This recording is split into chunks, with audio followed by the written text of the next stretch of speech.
자, 성경책 다 펴셨죠? 네. 8장 1절, 3절. 시작.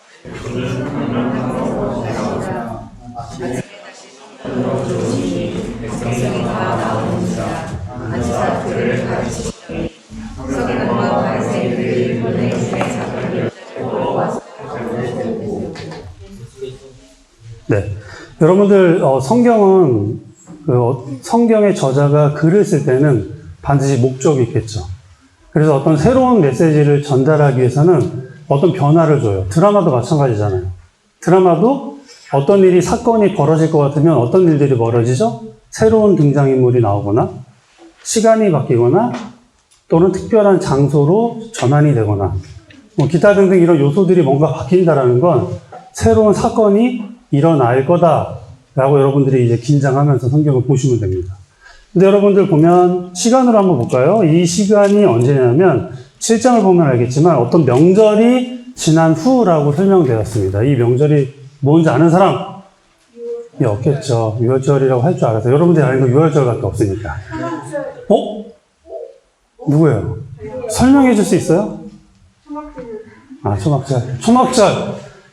네, 사실 여러분들 21세기 들어서 그래서 캠핑 감성. 사실 유대인들이 이런 거 되게 잘하는 거거든요.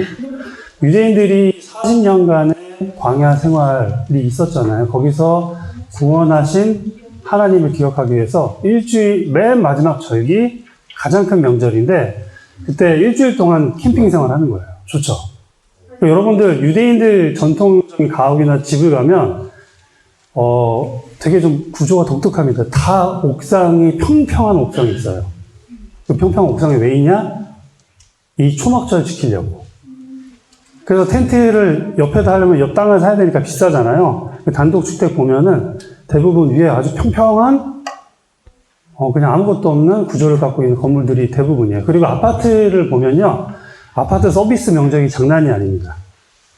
집이 20평인데 초막절 때문에 한 대여섯 평짜리 공간을 줘요. 베란다. 아파트에 우리 계단 올라가는데 보면 우리 비상 계단 있잖아요.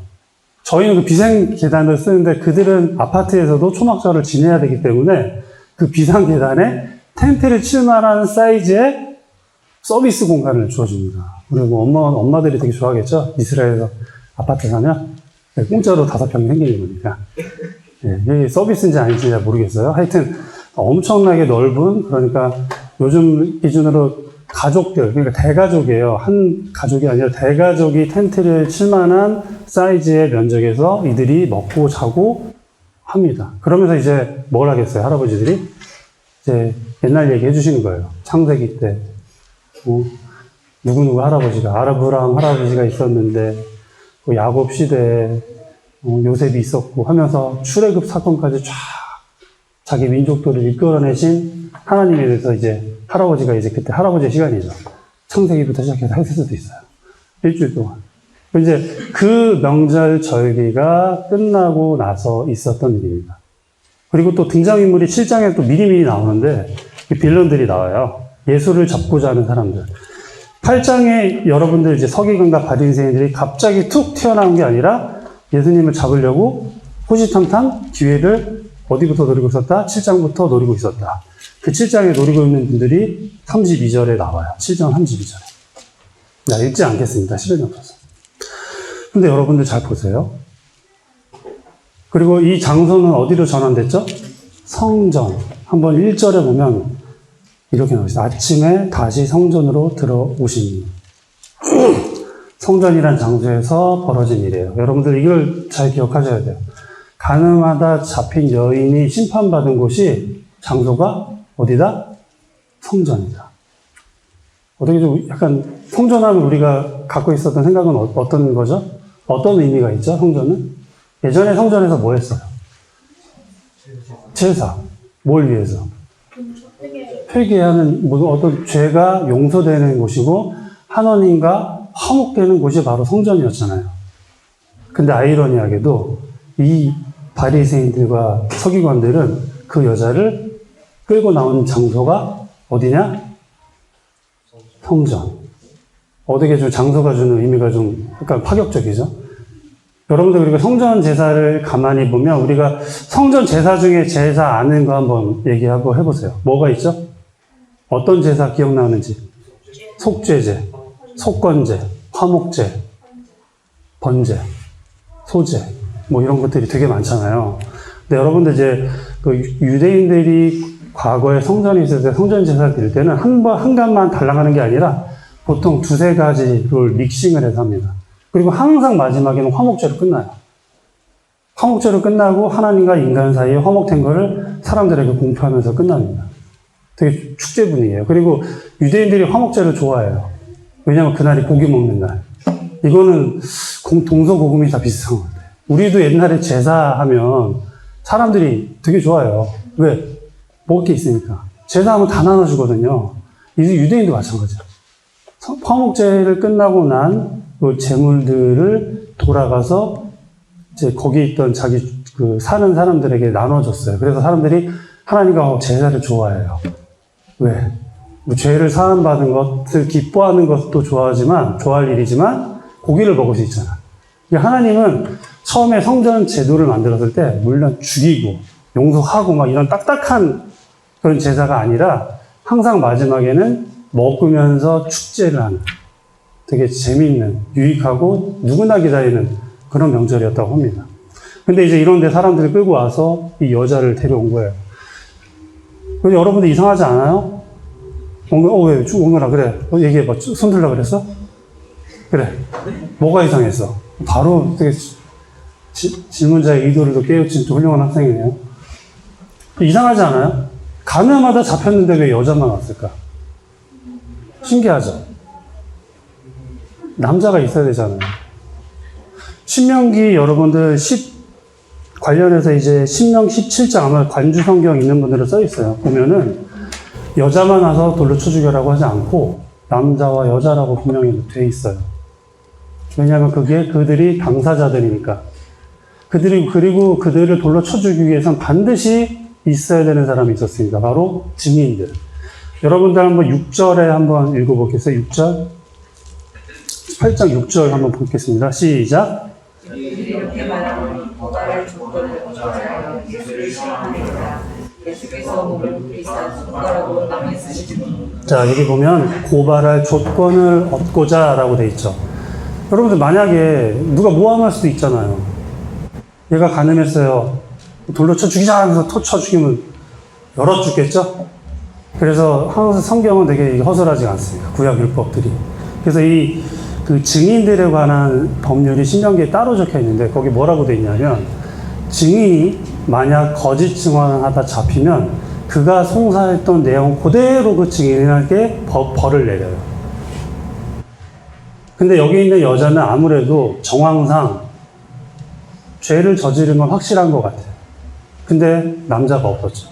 근데 이거는 의도적으로 예수님을 되게 공경에 빠뜨리고자 하려고 했던 의도가 되게 다분하죠.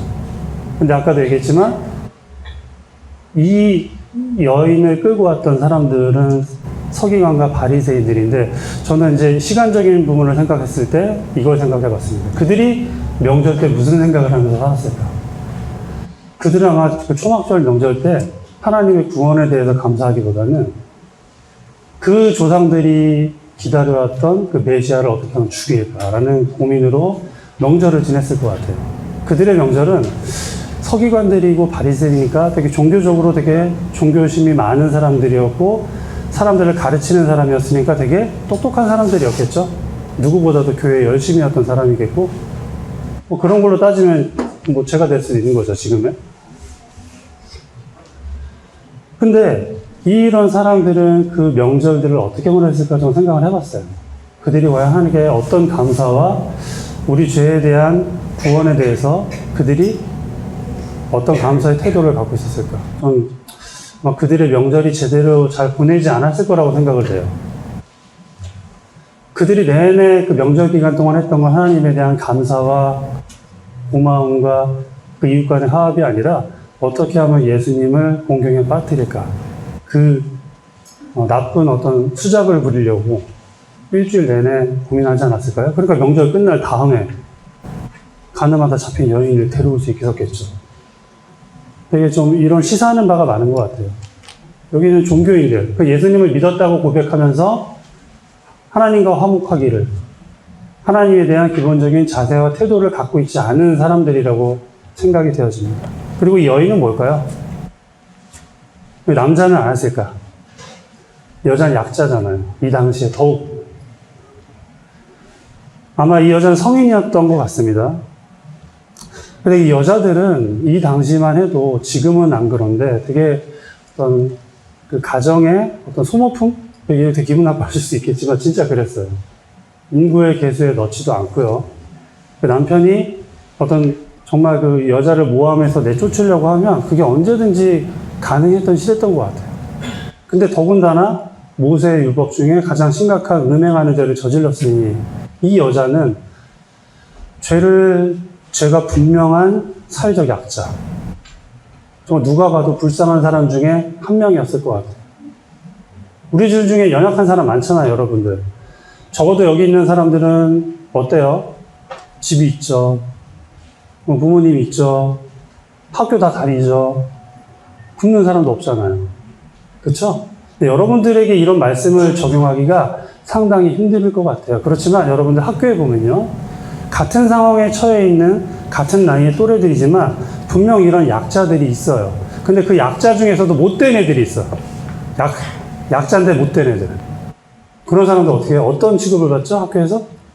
소외되죠. 외톨이죠. 가까이 가기 싫죠. 그 사람과 친구가 되고 싶어요? 그 한 명만 떠올려 보세요. 별 일도 없는데 못된 애들. 많아요. 여러분들 머릿속에. 한 사람씩 있을 거예요. 없는 데도 있나? 있지 않을까요? 여러분들 그런 사람들 어떻게 대하세요? 그 사람들에게 친구가 되어주니까 지난주에 그 친구가 인사하면서 따뜻하게 말을 건넨 적이 있습니까? 한번 물어보고 싶습니다. 이런 여인들을 어떻게 대하는지. 자, 고발할 조건을 얻으려고 하는데 어땠죠, 사람들이? 돌을 들어서 죽이려고 준비하고 있었죠. 항상 그 모세의 율법을 보면, 신명기에 보면 조건이 있었는데, 이 돌을 칠 때도 법칙이 있어. 그냥 돌을 쳐주는 게 아니라 증인들 2명 이상이 있어야 돼요. 그리고 증인들이 돌을 먼저 던졌을 때, 그리고 나서야 비로소 나머지 백성들이 죽여야 될 명분을 갖고 돌을 던지는 겁니다. 그냥 막 던지는 게 아니에요. 모세의 율법 신명기 19장 19절에 나와 있어요. 유죄가 명확한 사람에 대해서 심판을 내릴 때는 그 죄를 목격했던 사람들, 그 죄를 증명해 줄 수 있는 2명 이상의 증인이 먼저 돌을 던지고, 그리고 그걸 목격한 다수의 사람들이 돌을 던지겠죠. 근데 여러분 생각해 보세요. 성전 앞이니까 얼마나 많겠어요, 사람이. 여러분들 그때 그 뮤지컬 봐서도 알겠지만 그 뮤지컬 때 사람들 버글버글 하죠? 거기서 되게 놀라운 장면이 나왔어요. 여기 장사 되게 잘 된다. 하루에 수십만 명이 온다. 뭐 이런 내용이 있지 않았나요? 그렇죠? 사람들 얼마나 많겠어요. 최적의 장소죠. 예수님을 공경에 빠뜨릴. 예수님을 한 방에 보내버릴 최고의 장소. 여기서 모함해서 끝나면 예수님은 그냥 끝나는 상황이었어요, 사실은. 근데 이 모함에 예수님이 직접 뛰어들죠. 여러분들 이런 불의한 상황 가운데 여러분들은 어떻습니까? 여러분들 학교에 불의함이 있어요, 없어요? 있어요. 여러분들 학교 보면 되게 아무 이유 없이 무시당하는 친구들이 있어요, 없어요? 있어요. 근데 여러분 외면하잖아요. 예수님이 얘기하는 하나님 나라의 복음은 먼저 그런 사람들에게 다가가는 복음이에요. 예수님이 먼저 보여주셨거든요. 그리고 피할 수 있는 상황이었어요. 도망가면 됐어요. 근데 예수님은 피하지 않으셨어요. 누가 봐도 함정이고, 누가 봐도 예수님이 죽이라 하면 매정한 분, 죽이지 말라고 하면 모세의 율법을 거역한 사람, 뭘 해도 안 될 상황, 진퇴양난의 되게 클라이막스예요. 어떻게 보면 이 장면은 요한복음에 있어서. 근데 예수님이 이 모든 부분들을 한마디로 물리치시죠. 뭐라고요? 뭐라고? 이게 유명한 말이잖아요. 여러분들 성경 안 봐도 알 수 있는 말이잖아요. 뭐라고 했어요, 예수님? 죄 없는 사람들이 뭐라고? 돌로 쳐 죽이라. 돌로 치라. 그리고 이제 예수님이 땅바닥에 막 쓰시고, 사람들이 아주 초집중을 했겠죠. 우리 근데 분반해서 이때 예수님이 뭘 했냐. 예수님이 왜 썼을까? 오히려 예수님은 이 행동을 통해서 사람들이 자신을 주목하게 만들었어요. 요즘 전문 용어로 어그로라고. 예수님이 어그로 그렇다 하면 되게 신성 모독이 될지 모르겠지만, 어쨌든, 바닥에서 뭘 써? 사람들이 아주 되게 집중했겠죠? 뭐 하지? 저 상황에? 아마 여기 예수님을 모함하려고 했던 서기관과 바리새인도 그 순간만큼은 예수님한테 엄청 집중했을 거예요. 모두 자기를 보게 해서 그 한 명, 이 죄인 여자를 어떻게 구원하시는지 사람들로 보게 하는 거죠. 정말 놀라운 장면이에요. 그리고 예수님이 그 여자에게 마지막으로 한 이야기를 11절 말씀 통해서 읽어보도록 하겠습니다. 시작. 같이 읽을게요. 시작. 주옵나이다. 예수께서 이르시되 나도 너를 정죄하지 아니하노니 가서 다시는 죄를 범하지 말라 하시니라. 예수님은 이 성전이 하지 못하시는 일을 해결하시는 분이에요. 이 성전은 여러분 죄가 사함을 갖고 하나님과 사람 사이가 화목하게 되는 곳이잖아요. 근데 성전 제사도 해결해 줄 수 없는 죄들이 있어요. 성전에서 제사한다고 다 해결되진 않아요. 성전 제사의 어떤 효과가 범위는 일단은 부지 중에 범한 죄들은 가능합니다. 근데 목적을 가지고 나쁜 의도를 가지고 죄 짓는 사람들은 모세의 율법대로 그냥 심판돼요. 그냥 심판하고 나서 화목해요. 그리고 무섭죠? 죽을 죄를 지으면 안 돼요. 어디 가다. 원근 아저씨 죽을 죄 지으면 안 됩니다. 이 모세의 율법대로 심판을 받아도 마땅한 여자. 성전이지만 성전이 죄가 사해지고 하나님과 화목해지는 곳이지만 이런 가늠하다 잡힌 여자는 구원해 줄 수 없어요. 성전이. 왜? 돌로 맞아 죽으니까. 하나님과 화목할 기회가 없죠. 이게 놀라운 걸 예수님이 하신 거예요. 성전 제사로도 치유할 수 없고 회복할 수 없던 그 한 여인을 예수님께서 자신의 말과 자신의 권위로 구원해 주는 장면입니다. 여러분들 정말 예수님을 따르고 싶은 사람들, 내가 구원 받았고 내가 예수님을 주님으로 섬기고자 하는 사람들이 있으면 이런 마음들이 있어야 돼요. 이런 불쌍하고 가엾고 돌보지 않는 이 사회에 있는 무리들, 사람들, 내 반 친구, 아무도 도움을 주지 않고 그러니까 못됐고 나쁜 짓 하는 근데 불쌍한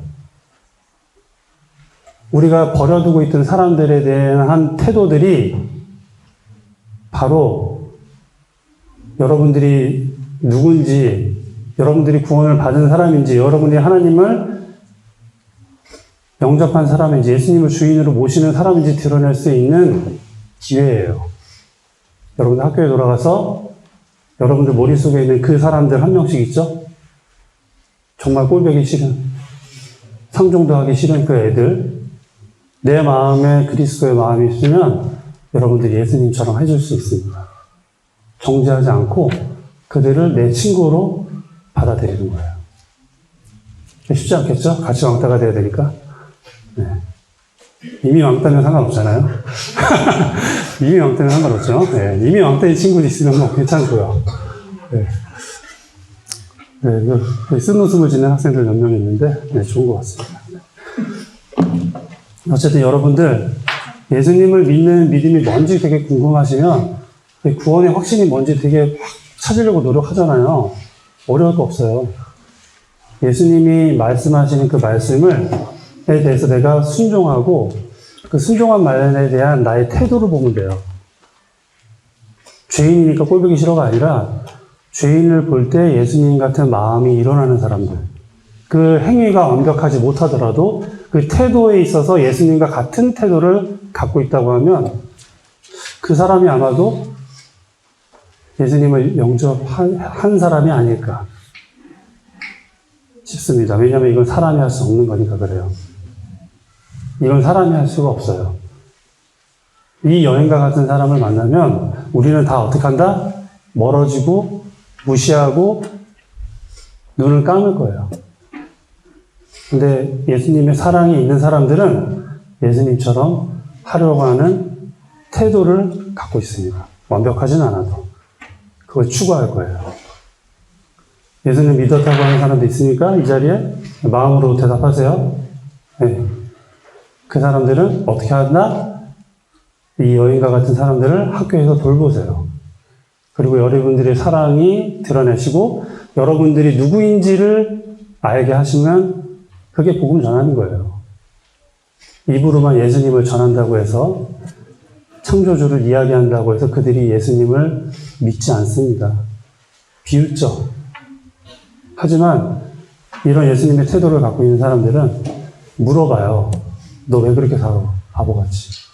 근데 난 너랑 친해지고 싶다고 얘기할 거야. 여러분 학교에서 어떤 사람입니까? 학교에서 모범적이거나 공부를 잘 하거나 이런 거와 상관없이 여러분들은 어떤 인격을 갖고 있는 사람인지 묻고 싶습니다. 이런 인격을, 예수님의 인격을 담는 학생들이 됐으면 좋겠습니다. 네, 그럼 이상으로 말씀을 마치고 광고사항 짧게 알려드릴게요.